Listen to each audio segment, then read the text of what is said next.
Hello viewers, మీ భుక్తాయాసానికి స్వాగతం. అసలే వేసవికాలం, ఆ పైన పుచ్చకాయల సీజను. మనం పుచ్చకాయలు ఎక్కువగానే తింటాం ఈ సీజన్లో.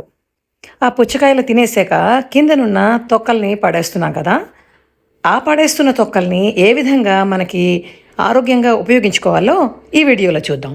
ముందుగా ఆ కింద భాగానికి ఉన్న ఆకుపచ్చ తొక్కని తీసేసి దాన్ని చిన్న చిన్న ముక్కలుగా కట్ చేసుకుని ఆ ముక్కలన్నిటినీ ఒక మిక్సీ జార్ తీసుకుని ఆ మిక్సీ జార్లో వేసుకోవాలి. ఇప్పుడు ఆ మిక్సీ జార్లో ఆ ముక్కలతో పాటు పచ్చిమిరపకాయలు, కొత్తిమీరి, అలాగే పసుపు, ఉప్పు, అంతేనండి. ఈ 4 పదార్థాలు చాలు. వేసేసుకుని మిక్సీలో నీళ్లు పోయకుండా రుబ్బుకోవాలి. వాటర్ మిలన్లో అంటే వాటర్ ఉంది, అందులో ఉన్న నీరే సరిపోతుంది.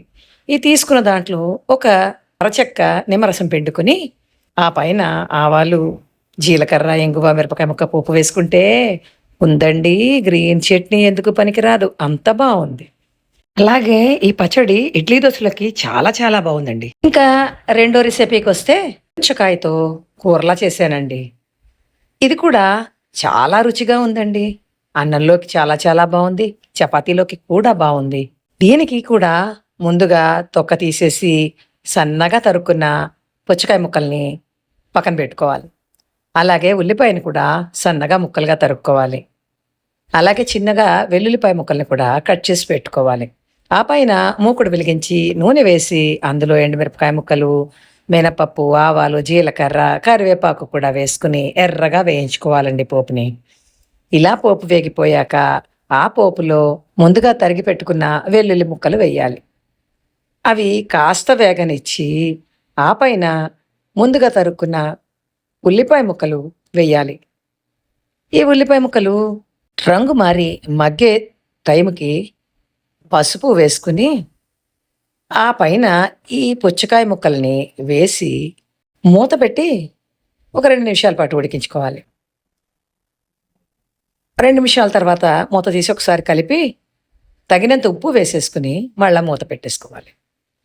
ఇలా మరొక 2 నిమిషాల తర్వాత తీసి చూస్తే కొంచెంగా ఉడుకుతూ మెత్తబడి ఉంటుందండి.